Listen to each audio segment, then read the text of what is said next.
You're tuned in to Nerd Overload, your weekly show for video games, movies, TV shows, comics, tech news, and more.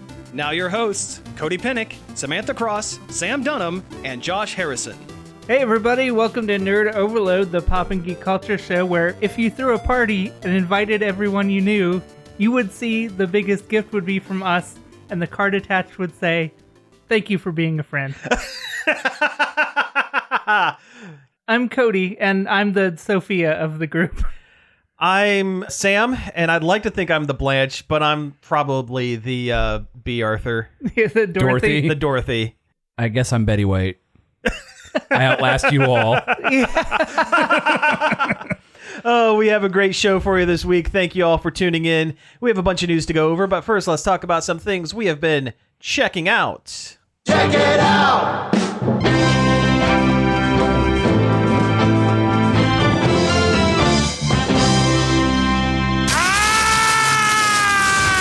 Professor! Oh, you got it. I got it. I finally found a good Professor X. You found the Professor X screen. Yeah. Well, we joke about it all the time. The way my brain goes, we were talking about Golden Girls.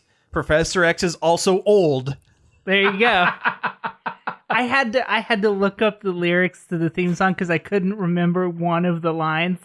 I was tripping up on the gift part. Oh, yeah. I thought maybe there was a line that established why there was gifts, but there's not. No, they're just old people giving gifts. Yeah. You know, I didn't realize there was a second spinoff. Oh, yeah, Golden Palace? No, I knew about Golden Palace. I didn't know about the other one. There's Empty another? Nest. Yeah, I didn't know about Empty Nest. Oh, Empty Nest.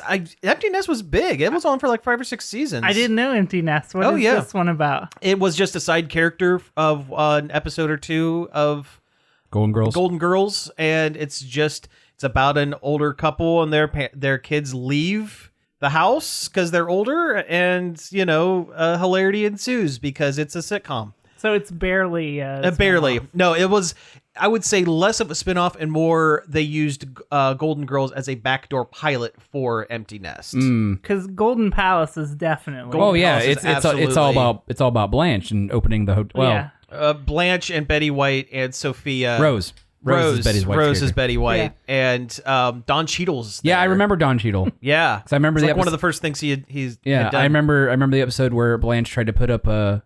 Maybe I can't talk about that. Yeah, maybe not. Anyway, this episode of Golden Palace is too hot for radio. Honestly, a lot of Golden Girls is too hot for radio. Kinda, yeah, a little bit. Yeah. Oh man! Now I'm just remembering that Robot Chicken skit with the Golden Girls like talking like Sex in the City style. Oh, that's all Blanche was, though. Well, Yeah. I know. Talking about the Colonel. And Blanche is my favorite character on the show. She's hilarious. she's kind of great. And it's funny to me to think when they went in for casting, Rue McClanahan and Betty White actually auditioned for the opposite roles. Betty White was originally going to be the written Blanche as Blanche, and they decided at the last second, well, Betty White has played this type of character before. Why don't we make her the ditzy one. the ditzy one? Yeah, whereas Blanche is the horny one, the horniest Golden Girl. All right. Anyway, check them out. Let's talk about some things we have been. I almost forgot. I wanted to introduce a new segment onto the show. This is called the Jonathan Frakes Board. So, peppered throughout the show, I'm going to be throwing in non sequiturs from Jonathan Frakes hosting Beyond Belief, such as, Do you love to go a-wandering beneath a clear blue sky? It's everybody's favorite show to watch when there's nothing else on TV. that's right. Absolutely. Have you ever had the desire to write your initials in wet cement? Some of these non sequiturs are the best. And when you least expect it, you're going to get one of these. Have you ever walked out of a mall into a huge parking area and realized you'd forgotten where you parked your car? I mean, all the time. All the There's time. a whole Seinfeld episode about that. Yeah, Yeah, there where they're is. lost in the parking garage. And I guess like it wasn't planned, but like the car didn't start, and then they just had to act with it. Like that was like That was all improv because the stupid prop car wouldn't work.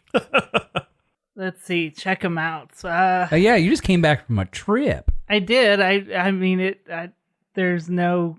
I don't think there's any content I can harvest from it. I went to a cabin in Michigan for a week. I started messing around with golf again, like real life golf. Oh, really? I've been hitting the driving range pretty regularly again. Nice. I probably haven't golfed in 20 years. Like I used to play in junior high on the golf. I guess wasn't really a golf team because we didn't compete, and I quit as soon as it got to the point where I would have to compete against other people. I just want to have a good time. Oh, sure. Yeah, you just want to go out and hit a bucket of balls every now and then. You want to golf for funsies. Yeah. But I really enjoyed it, and it's also making parts of my body hurt that don't normally hurt. But So, like, good hurt? Like, no, like sore. But it's fun to, get outside and do something, I guess. Oh, for sure. Not really in our wheelhouse to talk about, but it is something I've been doing. Hey, no, that's totally fine. I've gone to the driving range a handful of times, and from playing baseball, I instinctively grip the club wrong, and I always end up whiffing when I swing because I swing up because I'm used to my body wants to swing like a baseball bat. And so golf is kind of beyond my scope, unfortunately. I've never played golf outside of putt-putt. Don't play putt-putt with me. I get competitive. I get competitive when it comes to putt-putt. Oh, now I kind of do, though. Yeah, no, I mean, like, yeah. Like you're kind of a jerk. Well, no, I mean, that's about right. I do get a little competitive. And I don't get competitive about most things, like bowling. Bowling, you just go. We've been bowling. Yeah, before. I would like to get back to bowling. Actually, I'm terrible bowling. Who cares if you're bad at bowling? I hate bowling. The goal of bowling is not the bowling part. The goal of bowling is the part Drinking where you're not bowling, talking to everyone else who's not bowling, and having a beer. That's the goal of bowling. And playing like classic rock, 80s classic rock on the jukebox. Oh yeah, playing Run for the Hills like 5 times in a row and making everybody else in the alley leave. You know what? If they don't like Iron Maiden, they can leave. They can run for the hills. That's and my run for their life. I mean, when it's 2 minutes to midnight. I took a bowling class when I was in Kent. When I was at Kent, and I just needed to fill like 2 hours in a schedule, so I picked up the bowling class, and honestly made me really enjoy bowling and like respect it on another level, like understand it more, and I really do enjoy bowling. Like the nuances of bowling. Yeah. Oh sure, yeah. I was at B-Dubs the other day, and they had professional league bowling on one of the myriad of screens, and I sat there and watched like an entire match, and it was fascinating. Guy bowled a 300. Nice. That's insane. I mean, I guess I can't really say when I was younger, I was really big into pool. Oh yeah, pool. Yeah, I had a pool table. I always thought pool was cool. It was a cool guy sport. Yeah. Especially when you get the guy like the professional trick shot people.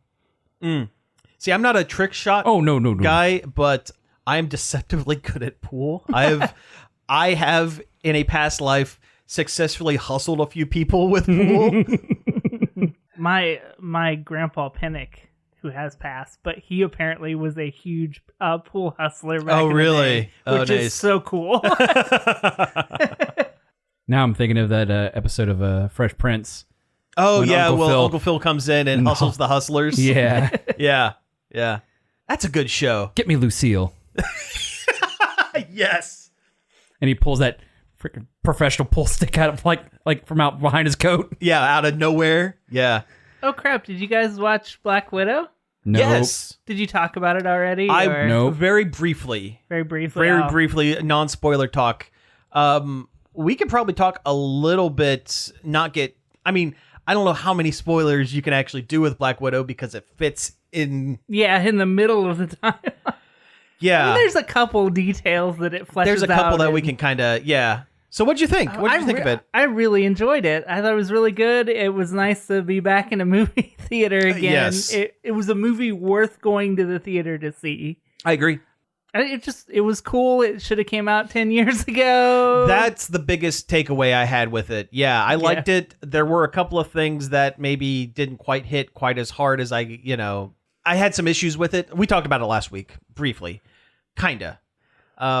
Josh is over here shrugging. I don't remember. Yeah. I knew David Harbour was going to be hilarious. Oh, David Harbour and Florence Pugh. But I was stole surprised. the show. I was surprised by actually how funny Florence Pugh was. I'm glad she's going to be in the MCU moving forward. Yeah. Yes, she's going to be a good addition. And she and David Harbour stole the show. I love Red Guardian's Karl Marx on his knuckles. Oh, yeah. That's hilarious. Yeah. How he's constantly boasting about how he fought Captain America. Yeah. Even though Captain America was frozen and he's just making stuff up. I hope he fights U.S. Agent. Oh, that would be great. I want him to fight U.S. Agent so bad. Yeah, that would be very good. That'd be very, very good. Or like if he meets Falcon. No, old Steve. Old Steve, and instead of like being big, communist Russia, better than America guy, he like totally fanboys out. It's like, oh my god, I can't believe I get to meet you. You're such an inspiration. All the bit about the Black Widow action pose. Oh yeah, that Yelena was really making good. Fun of her about that. That was good. That was really, really good. We said it on the show last week, and I'll reiterate it. I'm glad that they didn't do the Marvel thing where they try to humanize the villain, because in too many movies they like the villain is just sympathetic. They make him sympathetic. They're just misunderstood, or they from a certain point of view, whatever. No. Ray Winstone is just, he's just a piece of garbage. Yeah, this guy sucks. He is just the worst. Just the absolute worst. But yeah, I really liked it as well. It was very good. And Scarlett Johansson was good. Yeah. She was fine. She no was complaints. Yeah, she was the most understated of all of them, I think. And I think she kind of had to be, because she couldn't, of any character in the film, she couldn't have growth, because she had to be the same character from the end of Civil War to the beginning of Infinity War. So she couldn't develop any as a character. She had to stay pretty much baseline. It's everyone else that they were able to. It's a backdoor origin story for Yelena. Yeah. And Red Guardian, kinda. Yeah, I mean, they don't explain a lot about Red Guardian, but there's They don't have to. There's not a lot to say. No, they really, I mean, it's one sentence. He's Soviet Captain. He's disgraced Soviet Captain America. I mean, like I said last week, is like, because I asked you if they mentioned, the other members of the Winter Guard at all. No. And not really. No, he's like, I think what they were going for is he was their first attempt before the Black Widow program. He was kind of like Ray Winstone's test for like, okay, we need to have some kind of agent out in the field. Let's try this. He kind of sucks. Let's do the Black Widow thing. That's kind of what it felt like. Is that kind of what you got as well? All right. Also, that's here for Ohio. Yeah, right? Our hometown Avenger, Black Widow, I guess. Yeah. Kind of. Sort of. Yeah. Well, it's where she ended up. Yeah. It's true. Yeah. We watched the whole second season of BEASTARS on Netflix. Okay. For people who don't maybe know, but BEASTARS is a anime series on Netflix that has animal people. Is that the one with the wolf and the rabbit? Yeah. Yes. Oh, yeah. Okay. Yeah. I mean, sorry, that was dismissive. I should have said, no. yeah. The first season is kind of... I thought it was good. I don't remember if I finished it or not. But I don't know. There are parts of it that makes me a little uncomfortable. I think that's what they're going for, though. Yeah. I mean, the second season is better about it. Yeah, they're like anthropomorphic animal people. Yeah. And it's like, what is it? It's a school. Yeah. Carnivores are like, they don't eat meat, or they can eat meat, but it's don't. Taboo. Yeah. It's taboo. Right. Okay. See, but there's an area in the city called the Black Market where they can get meat. Gotcha. And it's like a kind of a romance story. I mean, the first season kind of is between the rabbit and the wolf. The wolf a little bit. I mean, it's basically weird. The whole thing. It's like if you took Zootopia and added a lot of hormones to it. Then give it an R rating. Yeah. Give it an R rating. Okay. Yeah. So it's Zootopia's Tumblr. Yes. Yeah. Yeah. Okay. Yeah, it's Rule 34 Zootopia. Yeah. Okay. All right. But yeah, like all the animals have like, they are actually like somewhat sized from where they're supposed to be. Like you got like really little animals, then you got like really big animals. Yeah, they live in an animal society that they actually thought out. Yeah. Like, it's not like a show where they're animal people, but that's just the style they chose. So it's not like Kung Fu Panda, the TV series, where it's more martial arts and they just happen to be animal people. Yeah. Right. Gotcha. I mean, and more than like a Brand New Beast where everyone's this kind of like a weird half human, half beast person. B&A. Yeah. Yeah. I never did finish B&A, but I really did like that. Oh yeah, we really liked that one too. But BEASTARS, like, it's not bad. The second season really gets into the whole what was the original kind of starting point of the first season with the classmate who is quote unquote devoured by another classmate. Ah. But they never figured out who did it, and that's pretty much the big crux of the second season. Who done it? Yeah, to about maybe halfway through. Then you figure out who did it, and then it's this whole, what do I do kind of thing. Does it turn into like the second season of Twin Peaks where you're just like, just end already? I mean, I don't know. Yes and no. There's like this whole politics thing in the second season between like, carnivores and herbivores, and should they be living together? Should they be separate? All kinds of things. Oh, okay. After they figured out who killed Laura Palmer, like all the air went out of the entire show. There was nothing to do, yeah. And I love Twin Peaks, but I could not finish it. Yeah, no, it's, yeah. And I've heard the third season's okay. Yeah, I need to watch that. Was that the new one? That's the new one, Yeah. the one they did here last couple of years. Like decades after the show ended? Yeah, no, they did, David Lynch does what he wants, he does, yeah, and he should be allowed. yeah. Have you seen him lately? He's got a rockin' beard. He looks like a weird horror movie Santa Claus. Nice. His beard rivals David Letterman's currently. Wow. Dang. Yeah. He's someone that needs a mountain man beard, though. I think it fits him. It fits. Yes, absolutely. I don't know, like I said, I like the second season more than the first season of BEASTARS, but they still don't quite get to the namesake of the show, really. Because the whole point is like they're supposed to elect a Beast Star, which is like this supposed to be this shining example of animal society that everyone's supposed to look up to, I guess, some kind of like hero or icon or something. And like they build it up in the first season, like, oh, it might be this deer guy, and then they never really get to it. Okay. And they kind of mention it in the second season, but it's mostly just about the wolf Legoshi and his murder mystery whodunit. The manga probably hasn't got there yet, so they Probably. gotta stretch it out. Wait a minute.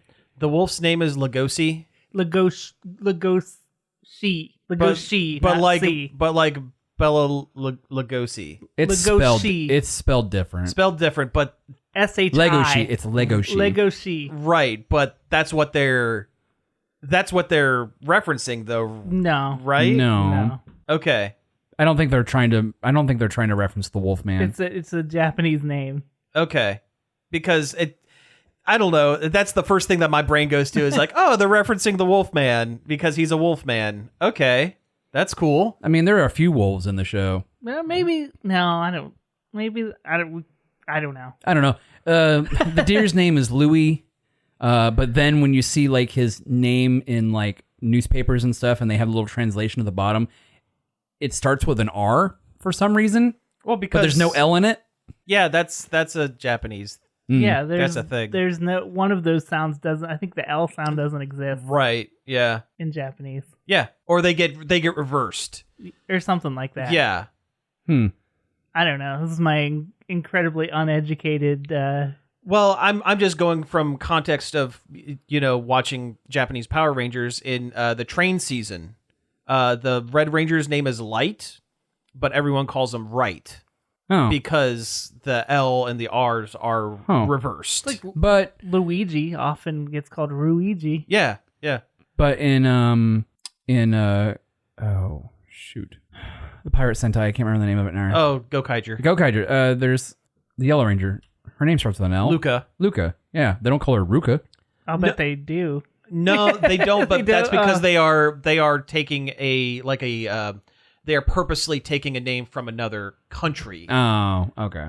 Where in the train season, It's just straight up Japan. it's just like a straight up Japan. This has been Sam talking about Power Rangers things. I have a theme song for that.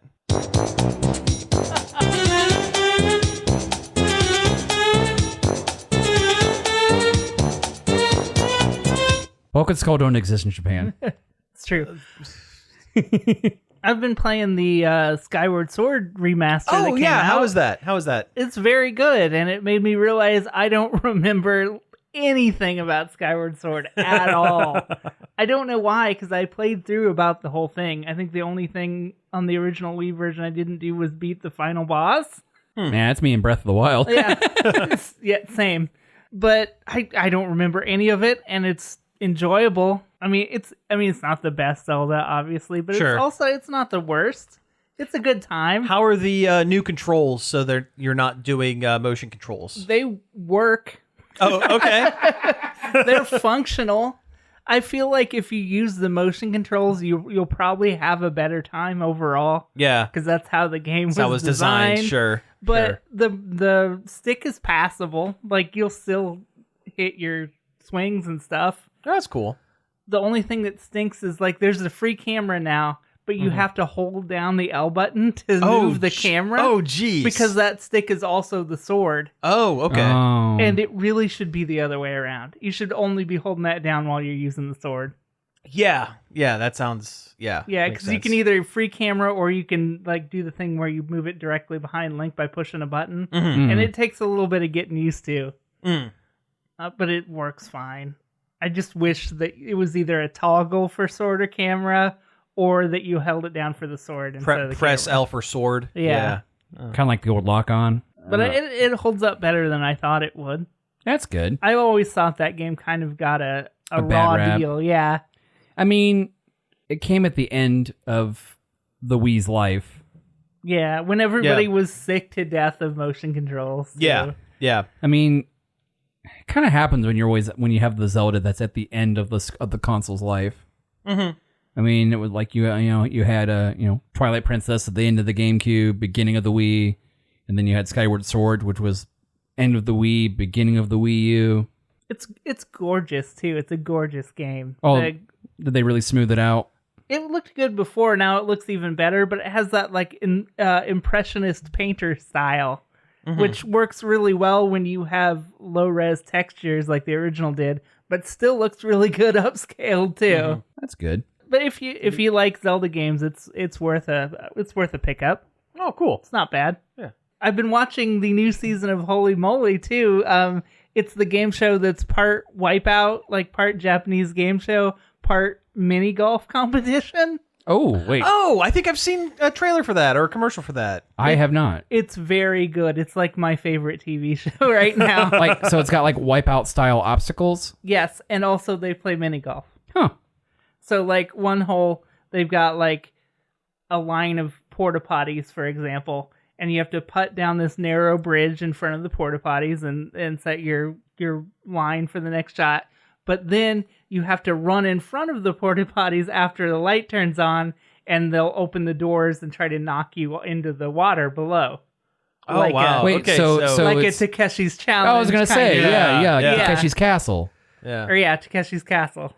Or, MXC yeah, for MXC. people who watch it in Yeah. America. But it's all kind of holes like that. With dumb like obstacle course challenges. And if you fail the challenge, you get a stroke added onto your mini golf score. Interesting. Oh, so you're not just eliminated. Right. Oh, okay. And they got one with like windmills, but then you got to run through the windmills and not get knocked into the water by the spinning blades of the windmill. Cut you straight in half. Yeah. Well, this season they lit the windmills on fire, so they're also Oh. on fire. Oh, okay. All right. And it's all commentated by Joe Tessitore, who's like an actual sports commentator, and Rob Riggle, who is a comedian. Comedian who's Scream Man. Yeah, who's very funny on this show. He's hilarious. But I would totally recommend it. I love it. I don't know why. I have not heard of this. It's goofy and dumb as all get out, but it is a good time. It sounds great. Sounds like my kind of bananas. All right, well, hey, let's go ahead and take a break here, and when we come back, we'll get into some news. This is Gail Martin. Hi, this is Carol Kelly. We'd like to invite you to join us for our gardening and outdoors show here on WZMO. We talk about observations and insights about what's happening from week to week with plants and animals in the woods and fields around us, as well as what's going on in the garden. In the Green Outdoors airs Saturdays and Mondays at about 9:30 a.m., right after the second cup. We hope you'll join us.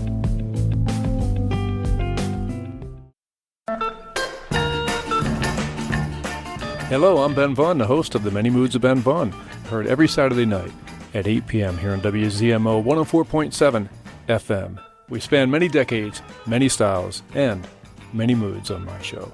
So tune in to The Many Moods of Ben Vaughn every Saturday night at 8 p.m. See you then.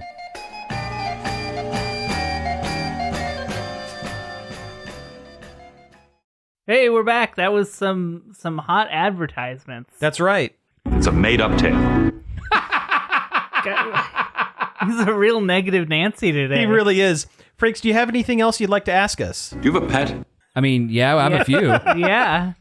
All right, we're back. Let's go ahead and get into some news.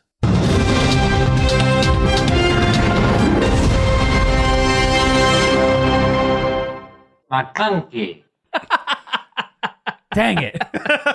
Can never escape. McClunky. Never escape the endless edits of the original trilogy. That's right. Forever. If you're gonna mess it up, you might as well put something hilarious in there. Uh-huh. And McClunky fits the bill. Yep. So while we were picking up news today, we didn't realize that San Diego Comic-Con started today. Yeah, I guess that is kind of news in itself. We have our fingers on the pulse of the pop culture community. We sure do. No, I guess they're doing it all from home. They're like all their major announcements, that sort of thing. Yep, it's a zero attendance digital San Diego Comic-Con. Yeah, which is cool. Yeah. That's cool. I mean, you kind of lose a little bit of that excitement of seeing people in crowds and like seeing cosplays, all that fun stuff. Like that. People waiting in line for over 24 hours to get into a room to watch commercials for movies. Well, sure, yeah. Or to go to some panel where they talk about some future Marvel adventure. Yeah, the next 20 years of Marvel movies. Yeah. The next 8 phases. Yeah. And DC just tripping on themselves. Anyway. But yeah, so some of the stuff we're going to be covering are like early announcements from San Diego Comic-Con. Next week is probably going to be we'll have a lot of meat. We're going to have a lot of meat on that bone. Yeah.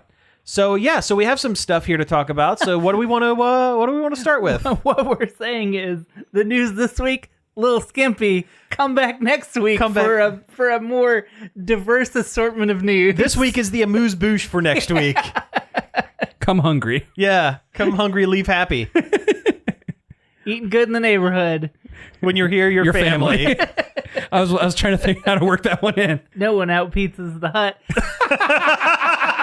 Avoid the Noid.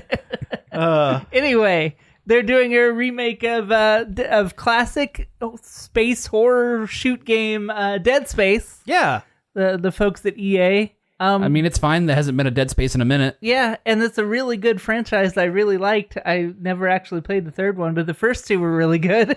I mean, I hope they kind of fix it, because I remember playing the original one. I never really got super far in it, but you could always tell when the jump scare was coming because part of the wall looked different. I'm sure they will fix that with its new fancy graphics. Oh, sure. They'll just make it darker. Yeah. I hope they retain the real-time menus that showed up in front of you as a hologram. I always thought that was really cool. Oh, yeah. It made it feel like you were in... It was more immersive that way than it would be otherwise. Yeah. I mean, plus, people probably have forgotten about, old Isaac. Yeah. It kind of scratched a Metroidian itch that Nintendo so rarely does. Anymore. Yeah. Yeah, that's about what they've really done, is that they're just saying, hey, we're doing this. kind of thing. And it is a remake, which kind of wish they'd just do a new one, but A Dead Space 4. Yeah, whatever you have to do. If they have to backdoor their way into a new Dead Space game, so be it. Sure, why not? Yeah. You know what? Let's talk about the Olympics for a minute. Let's keep on going with the good news for a second. Yeah. Sports. Yeah, we actually have some sports stuff this week. Weird. Should have put this little sports song from Tim and Eric. Oh, on the yeah. soundboard for when we talk about sports. We should. Okay, I'll add that for future episodes. But yeah, so the 2021 Olympics have started over in Japan. And I guess during the opening ceremonies, they played a bunch of video game music. Yeah, when they did the little, I think it's called Parade of Champions. Yeah. When all the Olympians come out from all the different countries, it was just like a whole bunch of video game music. Actually, let me pull up a list. But I'm not going to read off the whole list, but I'll let you know some of the hit the highlights. But But along with that, Google, you know how they do their Google Doodles, like on their main page, if you click on the name, sometimes something weird happens. They created a full-blown RPG with a bunch of mini games based around the 2021 Olympics, where you are a ninja cat. You're a ninja cat named Lucky, and you go around and do things like play table tennis or like a Dance Dance Revolution style thing. Or rugby. It's actually, I sat and played it for about 20 minutes, and it is actually a lot of fun. And the animation is really good. For cutscenes are surprisingly good. Like, I was not prepared for how well animated the thing was going to be. It's probably down to productivity in the world by a considerable amount. Because you can't block Google, so a lot of people probably play this at work. Sure, and you know what? That's fine. Hey, whatever. Everyone deserves a break every now and then. But some of the video game music, there was, of course, Dragon Quest stuff, because that's really big in Japan. Of course. It should be big everywhere, because it's great. There was some Monster Hunter music. The Olympus Coliseum theme from Kingdom Hearts was in there, which is a little on the nose. But a little bit, yeah. Frog's theme from Chrono Trigger was in there. Nice. Actually, also Robo's theme. There was 2 Chrono Trigger songs. Wow, all right. Maybe we'll get a remake of that. That's a lot of Square Enix stuff. Yeah, there is a surprising amount of Square Enix. There's Or not all that surprising. Final Fantasy's main theme, you know the one. Yeah. It's the main one. Oh, not the Sephiroth one? I was going to say, did the Olympians walk out to One Wing Angel? And also the Final Fantasy Victory fanfare, which definitely know that one. They should play that every time they do an awards ceremony during the thing this year. And everybody on the podium should do like a little pose. Yeah. They even pulled some songs from the Saga franchise. Really? Which is a wild, obscure pull. I wouldn't say it's that obscure. A little bit. Nobody, if you pull a random person off the street and tell them to name a Saga game, they can't. Yeah, I couldn't. Saga Frontier. Oh, okay. There you go. That's the one I could do. There was a Soul Calibur in there, which that has some bumping tracks. A lot of these are very orchestral. Oh, yeah. A lot of these songs. Yeah. So I mean, it makes sense that they would pick a lot of this stuff. Now, Cody, you mentioned something about why they picked a bunch of video game music. Oh, you want to get into the downer news already? Let me pull up that article. Yeah, it's a hot mess. It's a bit of a hot mess. Yeah, I mean, we don't have to get into too many specifics, but they had like 3 or 4 different people leave due to or misconduct, had to leave. or asked to leave due to misconduct, something like that. They had like 4 different people back out because of problematic things they had done. One of them said something sexist. The other one admitted to bullying disabled people. Yeah. So they're like, well, these video game songs never hurt nobody. Arguable Dragon Quest, but we'll steer clear of that one as well. All these video game songs are good as long as nobody looks too deep into them. Yeah. Well, speaking of problematic things, oh boy, here we go. We're gonna rip the Band-Aid right off and get this one over with because it is news. I don't want to talk about this for long. So Activision Blizzard is being sued by California, by the state of California Fair Wage and Employment Division Bureau. Yeah. For just a whole host of reasons pertaining to a treatment of their female work staff. And we'll get ahead of it and be like, all of this is alleged. All of this is alleged, but the state of California wouldn't bring these charges if there weren't significant. They wouldn't be expecting the fire if they didn't see a bunch of smoke. Let's put it that way. But apparently, only about 20% of Blizzard's staff are comprised of women, and apparently the male employees there listen, we're talking about negative stuff. You can fill in the gaps. You can, It sounds like a frat house. Yes. Basically, that's what one of the statesmen said. Is basically one giant frat house, a giant frat type environment. Well, the one that got me was the cubicle crawl, where employees would regularly get drunk and then crawl from cubicle to cubicle, making lewd comments to people, being lewd, rude, and crude. And then the CEO said something about the effect of well, why hasn't anyone said anything before? And I guess there is a long list of complaints. There's a long history of this. Yeah. This is not... Oh, no, this is nothing new. No. And they knew they were being investigated. On top of that, it's like, well, maybe you should have thought, why are they investigating us? Yeah. Yeah. There's a full article online. You can go read the specifics of what it is. We're not going to get into like some of the stuff here because, frankly, it's all a bunch of bummers. Yeah. I mean... I said it before off mic, and ever since Activision acquired Blizzard, it's gone real downhill, real hard. Yeah, but it sounds like a lot of it is on the Blizzard side. It's a lot of well, the yeah. Blizzard side. Yeah.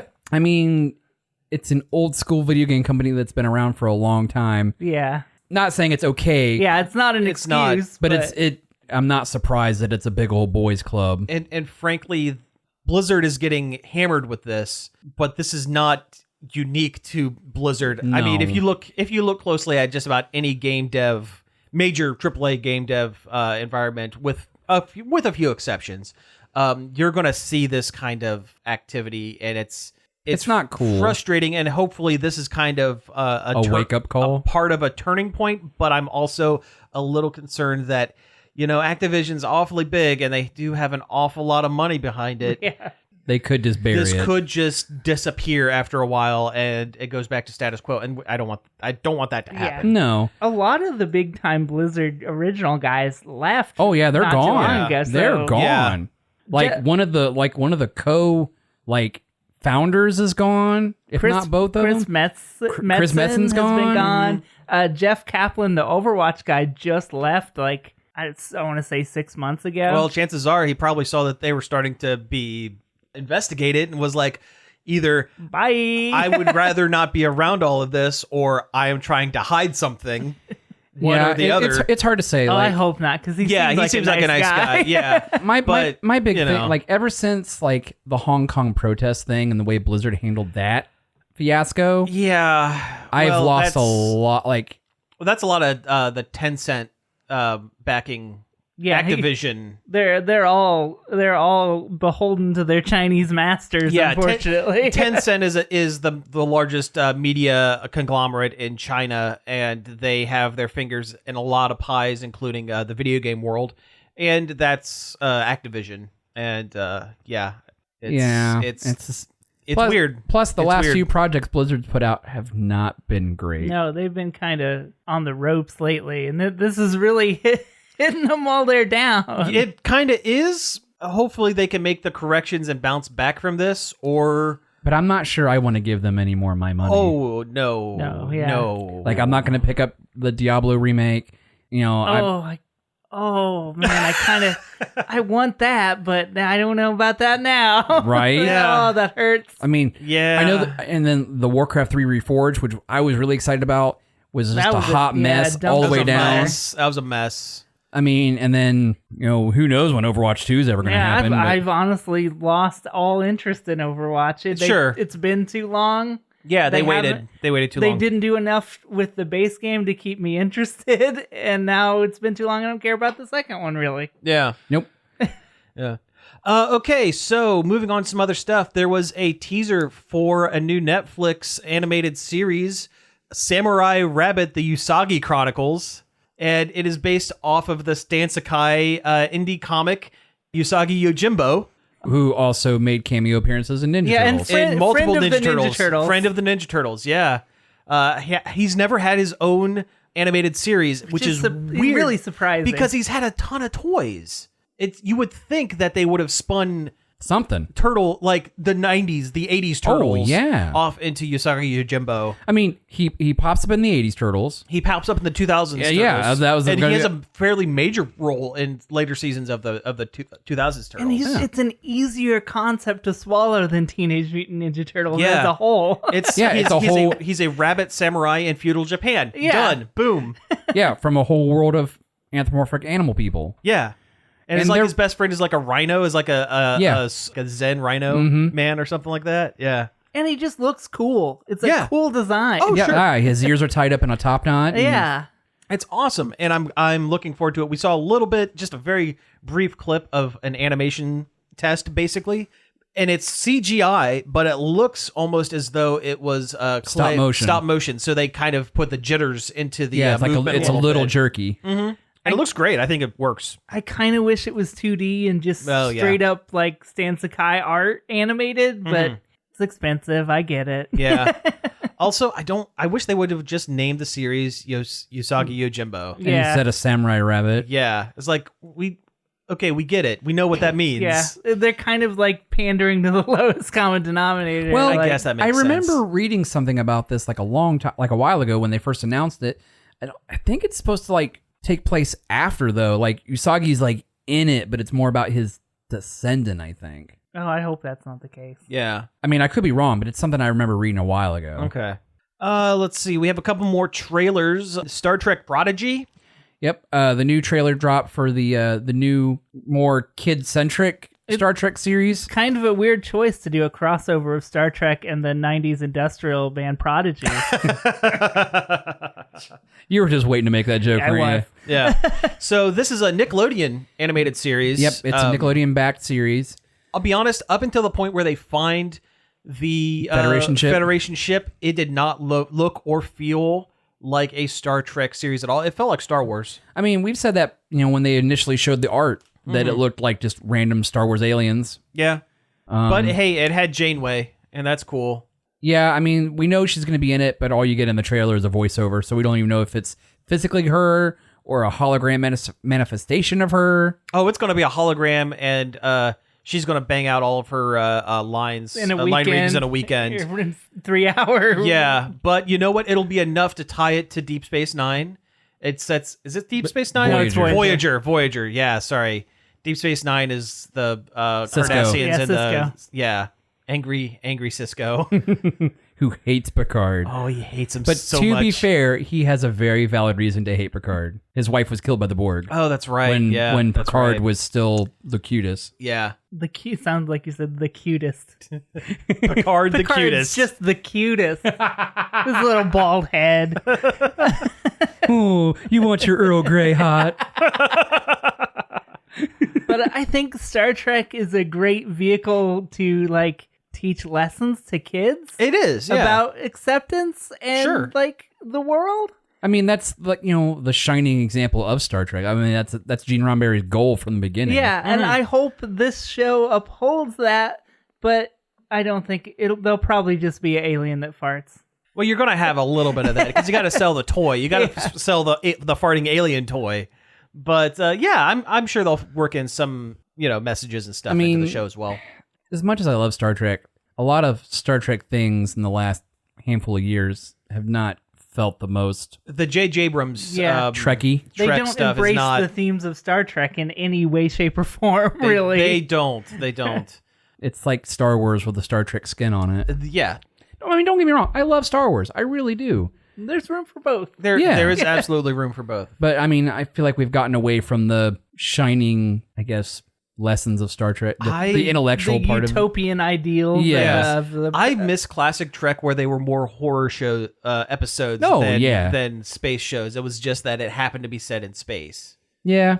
The wagon train of the stars. Yeah. Situations. Yeah. Yeah. The post-scarcity world where the conflict comes not from the people, but what they're encountering in the brave new world of space. Salt vampires, and weird psychic children. The cinnamon ghoul. Cinnamon ghoul. Yeah. That sounds like a cereal. It does, yeah. Yeah, I'm referencing that Neil Cicierega where he goes through and he's like naming everything wrong. The full-grown cats. Cinnamon ghoul. I still think one of my favorite episodes of Classic Trek, though, is when Kirk gets split into timid Kirk and then aggressive Kirk. Yes, yeah. That's the one where they also had the dog with the horn glued on its head. to its forehead. That poor Cocker Spaniel. It was just a Cocker Spaniel with the mane and a horn glued to its forehead. God. You know what? It was good enough. It worked. For the fine. For the 60s, yes. It was fine. Yep. Speaking of big-time space franchises, there's the new Dune trailer, and it's the whole movie. It's basically the movie, which is fine. It's Dune abridged. Yeah, it really is. It's like a 5-minute trailer. Yeah. I'm looking forward to Dune. I tried reading it once, and I tried doing the books on tape or the audio book, and found it impenetrable. I've read about half, and I'm going to go back and finish it eventually. I also tried watching the David Lynch Dune movie. That is something. It's Lynchian, I imagine. It's a little Lynchian, and also, but not as Lynchian because he was basically being told to copy Star Wars. And you could tell that like the two styles did not mesh. Which is a copy of a copy of a copy. It is, yeah. I mean, yeah. In the old movie, like things almost have like a Geiger almost kind of look to them. That was on purpose. Yeah. Have you ever watched the documentary Jodorowsky's Dune? No, I want to. Though. It is. There's some wild stuff. There's a experimental filmmaker, Alejandro Jodorowsky. Had been working El Topo and the Holy Mountain. Yeah, weird stuff. He wanted to make Dune and started working on it, and even it though was he had never even read it. Yeah, no, he was just making a bunch of weird stuff up. Salvador Dali was supposed to play the Emperor of the Universe. Huh. Yeah. I mean, Salvador Dali looks like the Emperor of the Universe. He does. Yeah. Yeah, if you get a chance, watch that documentary. There's some wild stuff in that. It's crazy. Jodorowsky is a wild time, and just in he general. Is. Yep. Oh, yeah. So, Cody, you want to talk a little bit about Final Fantasy 14? Yeah, it's incredibly hot right now, apparently. I mean, you wrote that on the board. Yeah, that's and all I'm picturing is Mugatu from Zoom. So hot right now. So hot right now. Will Ferrell. But it's blowing up. Its subscriber numbers or player numbers. I don't know if it's subscribers, but more people are playing it right now than World of Warcraft. And in the MMO space, that's World a big of Warcraft deal. is the one is the benchmark. Yeah. Yeah. There's a lot of varying things that cause this to happen. One of them being probably the things going on at Blizzard. Sure. The other one is the stuff running up to the new Warcraft expansion has been disappointing. Apparently, a lot of people aren't happy with like this Shadowlands. Yeah, like where the story's going. Mm. I mean, most of the people who started that story probably aren't at Blizzard anymore. So nope. Yeah. But yeah, there's been kind of a mass exodus from one game to the other, and well, 14's also getting another DLC pack, or not a DLC pack, but like an expansion here pretty soon, right? Shadow Walkers is coming out in like a couple months. I feel like it's a little on the nose. Shadowlands, Shadow Walkers. Yeah. I mean, I'm sure they're not the same thing because Shadowlands is basically the afterlife in Warcraft, I guess. I've talked about how much I like the game on the show, and and you're constantly talking about it in the group chat. It's the better game. I've played both. I mean, I haven't played World of Warcraft in like 10 years, so it's probably not a fair assumption. But I think Final Fantasy is the better game. Yeah, sure. And I haven't played 14, so I've got nothing to measure it against. Hey, I'm sticking with my Champions Online. I want my broken, janky. No, play Final Fantasy 14. It's free up to level 60. Including the new expansion, Shadowbringer or whatever. Including Heaven Sword and additional expansions. Yeah, that's what it is, yeah. Is that like from an ad or something? Yeah. Okay, because I've heard like multiple people say it exactly that same way. A sponsored Twitter post that said something like that, I think. That free up to level 60. It's a good deal, though. Yeah. I've just gotten past the first, like, the Realm Reborn original. I just finished all that content, and that took me a good 100 hours, probably. Oh, wow. Like, is there any restrictions for a free account? No. So there's like, you can put stuff, like, you can sell stuff in auction houses. Oh, I don't know if you can do that. Oh, okay. But, like, gameplay-wise, there's nothing you can't do. I mean, that was kind of like Warcraft's thing, where, like, you could play for free up to, like, level 20 or whatever, but you couldn't, there were restrictions of things you couldn't do. Yeah. Like, you couldn't sell in the auction house, I don't think you couldn't private whisper other players, weird stuff like that. I think it's fairly open as far as these kind of trials go, but I'm sure there's stuff in there to keep gold farmers from just going nuts. Oh, yeah.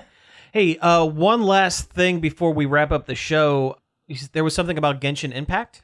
Aloy from Horizon Zero Dawn is a new character in Genshin Impact. Yeah, it's like a 5-star character drop or whatever. Which is weird. So what is Genshin Impact? Genshin Impact is a Chinese Breath of the Wild knockoff with gacha elements. Yeah. That actually is a very solid and fun to play game. Okay. For our listeners, what is gacha elements? Where like you get a blind bag of a random characters that you get that cost it's like random characters premium currency and random weapons or something like that as well. Yeah. It's kind of what they're going to be doing with the Final Fantasy VII Complete thing for smartphones coming up, right? What is that called? I don't know if that has gacha elements. It did. Are you talking about the Battle Royale one? No, not the Battle Royale. The other one where they're doing Seven and Dirge of Cerberus and all of that. Basically, you can play the game as normal, but the gacha elements are for weapon skins and character skins. Oh. Like if you wanted to play the entire game as Advent Children Cloud, or Cloud in the dress, the drag Cloud or whatever. Dawn, whatever. You could put in your quarter, and so Aloy is from another game series that's Horizon Zero Dawn. That aesthetically doesn't match Genshin in any way. I was gonna say, I'll say Genshin Impact kind of reminds me of like Ruby a little bit. Genshin is very cutesy, anime looking. Yeah. And Horizon is just realistic post-apocalypse, cyber-apocalypse. First Nations looking people. Yeah. Although this isn't the first time Horizon Zero Dawn has crossed over with other games. That's right. Aloy's in Fortnite as well. Aloy's in Fortnite, and there are different things in Death Stranding. Like one of the waymarkers that you can set is the giant giraffe spaceship. Oh, that's thing. Right, the tower monster. Thing. Yeah. Oh, okay. Yep. I did not know that. Oh, yeah. Yep. Also, Horizon Zero Dawn has a miniature board game. Oh, really? Yep. Huh. It got kickstarted a month or two ago. Nice. Man, I don't like it when they kickstart board games based on $1 million properties. Yeah. Like they kickstarted a Witcher board game not too long ago. I'm like, just make it. This is The Witcher. It makes billions of dollars. People will play. Oh, there was like a trailer for like a Witcher anime too. Yeah, that's coming out. It's about Geralt's mentor. Right. And we're probably going to see more of that during San Diego Comic-Con. So we'll probably talk about that next week. I'm starting to get Witchered tired out of The Witcher. Yeah. Getting witchered out. I mean, I like the series and all, but they're really milking it. They're lately. really pushing it. Yeah. I mean, it's definitely Geralt has like rose from like kind of obscure, weird video game guy to like he's up there now. Like when you think of like video game heroes, like Kratos, Master Chief, stuff like that. He's up there now. He's definitely top tier these days. Okay, so CD Projekt Red has control of the games. Are they tied in with any of these other productions as well? I think so. Okay, well that explains it then, because they're trying to recoup from Cyberpunk losses. Cyberpunk didn't lose them any money. They made a buttload off of it. It was just bad publicity. Yeah. But they say, there's no such thing as bad publicity. It probably didn't meet their projections, but they still They more than broke even on Cyberpunk. Gotcha, I mean, at the same time, though, when Witcher 3 came out, it was a buggy mess, too. So, I mean, it's on brand for them. That's true. That's true. They've said recently, the director said it's at the stable state they want it to be now. So Oh, that's good. Cool. All right, well, hey, let's go ahead and wrap things up. You have been listening to Nerd Overload. Thank you very much for tuning in. You can find us each and every day over at nerdoverload.com. You can find us on Facebook, Twitter, Twitch, Instagram, and Patreon at Nerd Overload Now. You can send us an email at staff@nerdoverload.com. Questions, comments, chili recipes, whatever you want. I could use a good chili recipe. Or you can give us a call on the Nerd Overload hotline. That's 586-372-8020. Leave us a message with a question or comment, and we might play it on this show. I missed it. I missed the yelling from last week. He tried to do it last time. I tried it, and it didn't work. No, It fell on his face. Yeah. Hey, something we haven't talked about in a while. Do you like t-shirts? Do you need things to cover your upper torso or perhaps a coffee mug? Why, you could go to bit.ly/nerdoverloadT. That's TEE. I mean, if you didn't need a shirt to cover your nips, you could buy 2 coffee mugs and do it that way. You could also buy 2 coffee mugs. That's right. Well, you can go over there and get mugs with our logo on it. You can get t-shirts with our logo or the Various inside jokes we do. Inside jokes from the show. And yeah, so check that out. Finally, I'd like to thank David Pencil for the use of our intro and outro. You can find more of his stuff over at davidpencil.com. So again, thank you all for tuning in, and we will be back next week. Thank you for being a friend.